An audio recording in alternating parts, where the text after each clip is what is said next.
Hey guys, welcome back to my channel. In this video, we'll be doing the poem After Blenheim by Robert Southey. So this one is an anti-war poem which is around three main characters, which is old Caspar, his granddaughter Wilhelmine, and his grandson Peterkin. So old Caspar is a person who's been through a war as a young child. He has seen a war right in front of his eyes, and he's one of the you can say non-responsible commoners. Those people who are not actually benefiting or having a loss from the war, but they're still affected adversely by the war. Any war will always adversely affect the commoners or the citizens, even though those fighting it are the leaders and the soldiers. Even the commoners are highly affected by a war, and this one shows how the commoners affected by the war are brainwashed in a certain area, right? So this is about a war between the Englishmen and the French. So let's see how the poem goes. The rhyme scheme, as you can see, is A B C D A B C B double D. It was a summer evening. Old Caspar's work was done, and he before his cottage door was sitting in the sun, and by him spotted on the green his little grandchild Wilhelmine.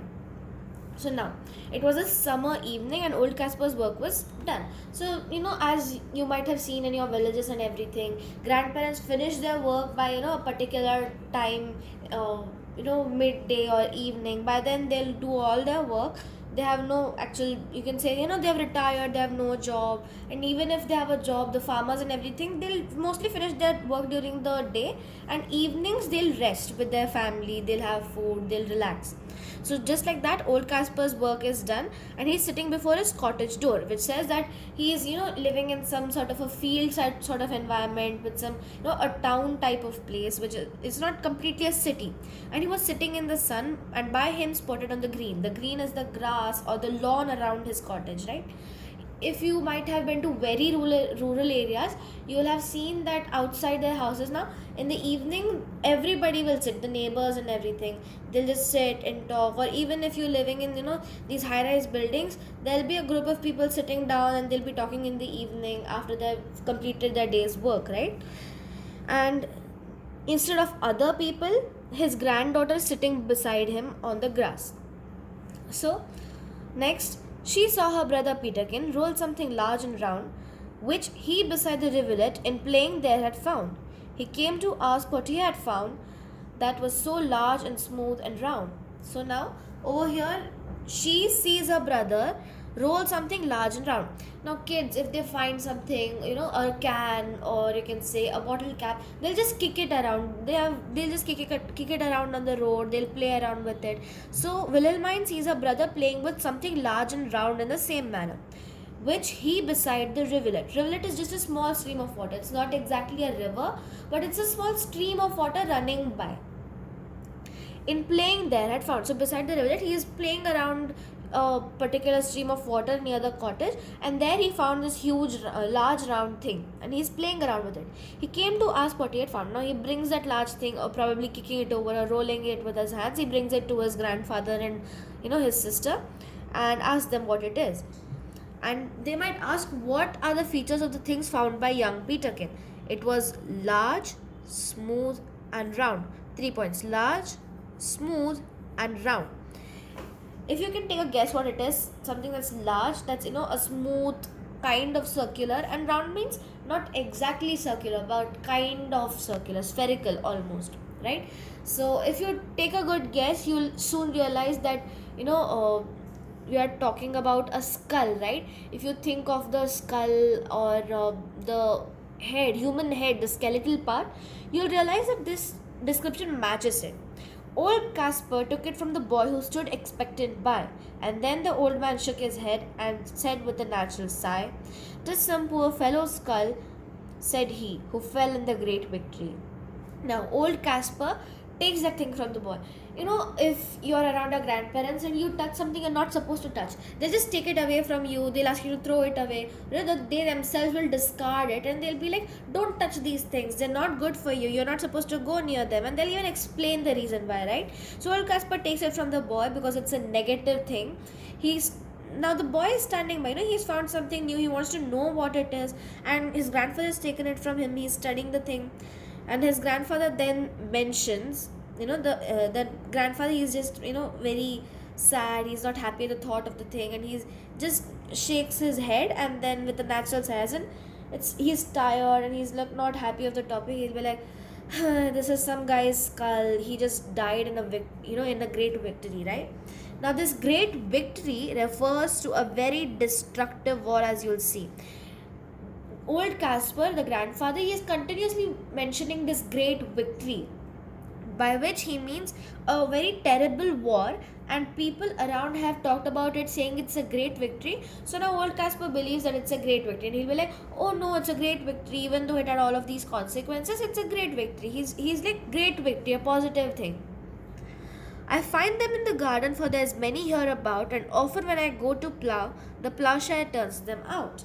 So he says that I find these things in the garden because there's many here about, meaning there are so many over here in the garden that when I plough the fields, I'll find many of them while I plough them. So ploughshare means, see, when you're ploughing the fields, right, you're basically upturning the layers of soil, and while you do that, some things present in the lower layers of the soil will definitely come up again, right? And when that happens, these skulls are again brought to the surface, and it discards these skulls.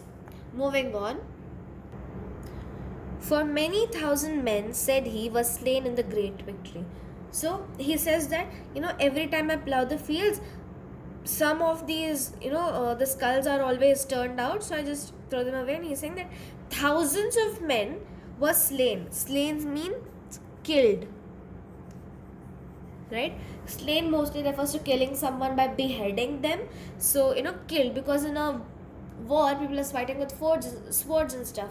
They mostly they die, the soldiers, they die of beheading, or sometimes just a sword through their gut or something, right? So you think they were slain in this great victory. Again, great victory refers to the destructive war that took place when old Caspar was a young child. Now tell us what was all about, young Peterkin, he cries, and little Wilhelmine looks up with wonder-waiting eyes. Now tell us all about the war and what they fought each other for. So now this young kid, the young Peterkin who found the skull, he's asking, now tell us everything about this war. Why was it fought? What was it about? Who won? Everything.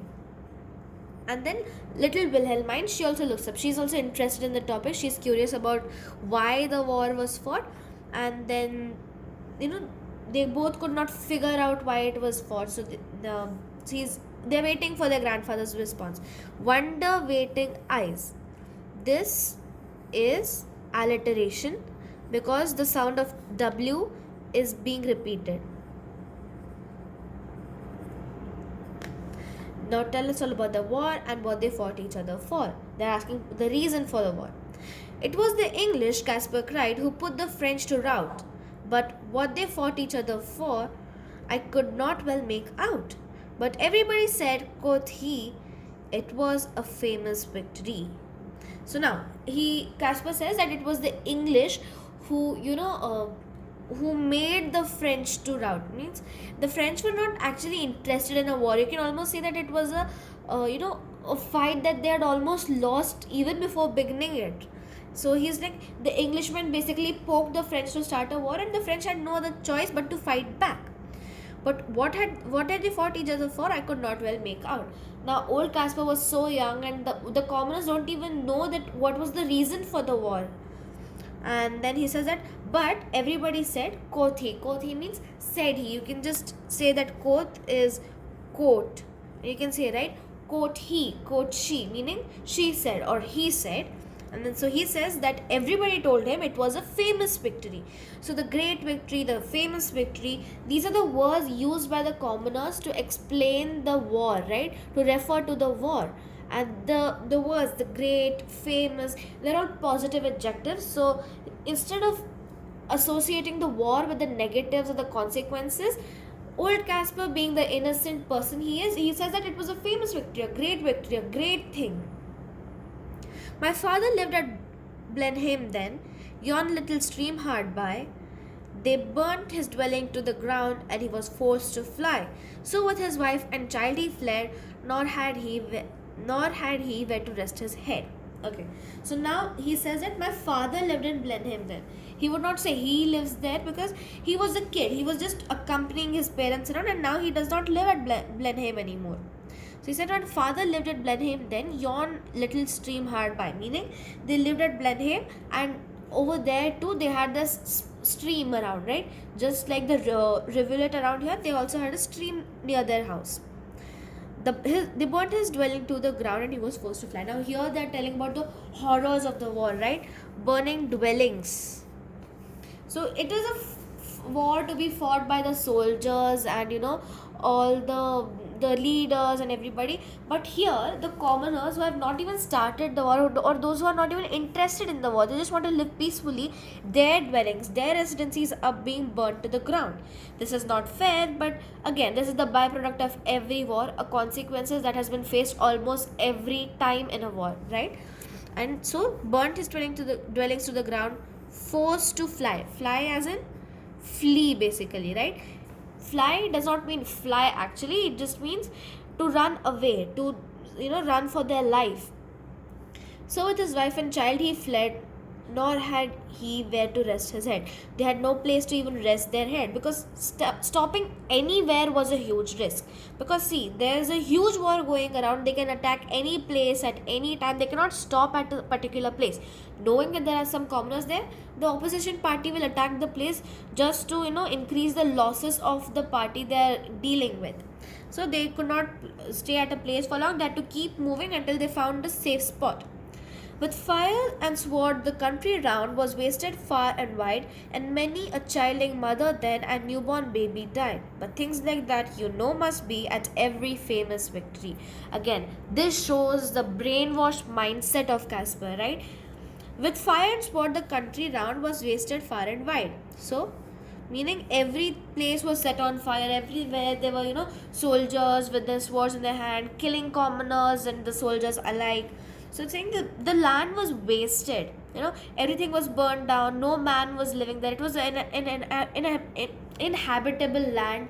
So it's a wasted land far and wide, meaning at a huge stretch.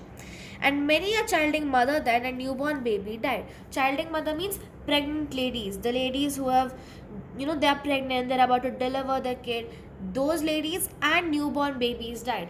Now there is no involvement of pregnant ladies or newborn kids. Those kids are not even, they don't even know what's going on, right? But they're still dying because of the war going on outside.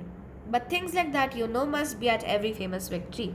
Now again, he is defending the bad happenings that happened during the war as a result of the war by saying it's a famous victory, it's a war, this is supposed to happen. And he's talking about it so casually, thinking of it today, right? If there's a war going on outside, it would be so unethical to even a residential area where there are people with swords setting everything on fire. It would be a very scary situation. But this old Caspar, he's just talking about it like a general happening and in a very matter of fact way. They say it was a shocking sight after the field was won, for many thousand bodies here lay rotting in the sun. But things like that must be after a famous victory. Another stanza showing the brainwashed mentality of Caspar. They say it was a shocking sight after the field was won. Caspar, he was a small kid, he does not remember much, but according to what he has heard from people around him and the vague memories that he might have had, they say it's a shocking sight. Imagine you go out someday and you find dead bodies laying around. It's like a post-war scene. People have died, they have been amputated, beheaded, and dead bodies around you.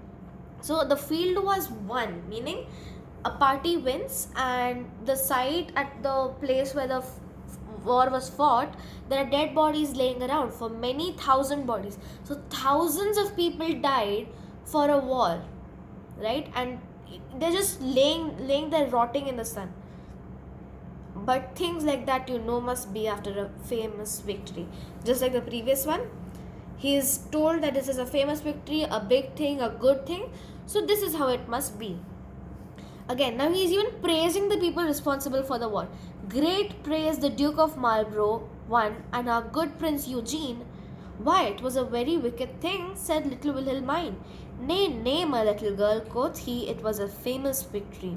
So now he's saying, praise the great Duke of Marlborough and our good Prince Eugene.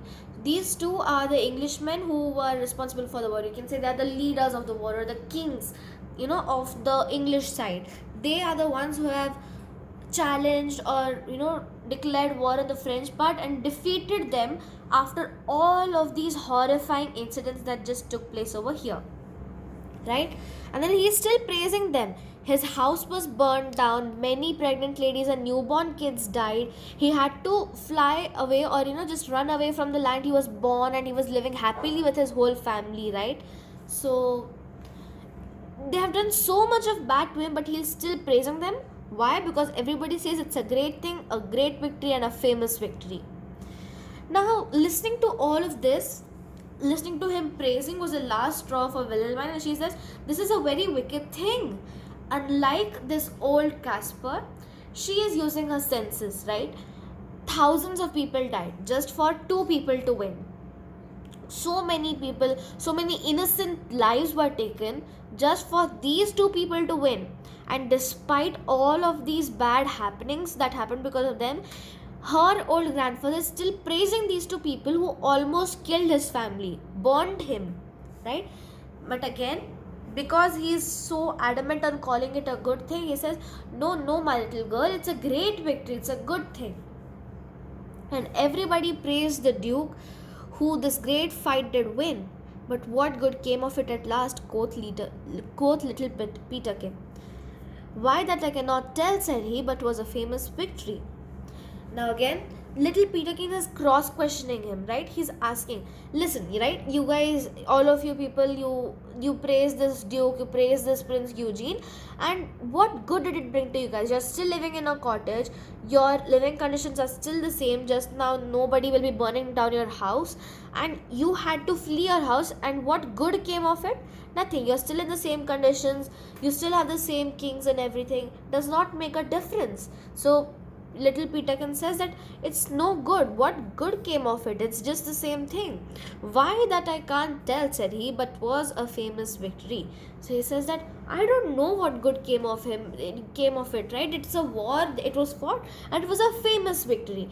He has no other point in his defense other than saying that it was a great victory or a famous victory.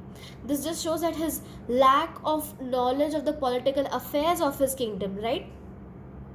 So this shows an anti-war mentality, like why war is bad and what are the consequences of the war and what are the post-war scenes that you will encounter, because a war is always followed by a very destroyed place, destroyed households, dead brothers, fathers, husbands, sons, right? There are widows everywhere, mothers who have lost their son, fatherless children, just because their father participated in a war for some king to win. So this tells us that war is a negative thing, not to fight a war, and basically that you must be aware also of your political situations. Over here, old Caspar knows nothing about why the war was fought. He is someone who has suffered due to the war, and he's still accepting that it was a great war because his side won in the war. So guys, that's it for this video. Don't forget to like, share and subscribe, and thanks for watching.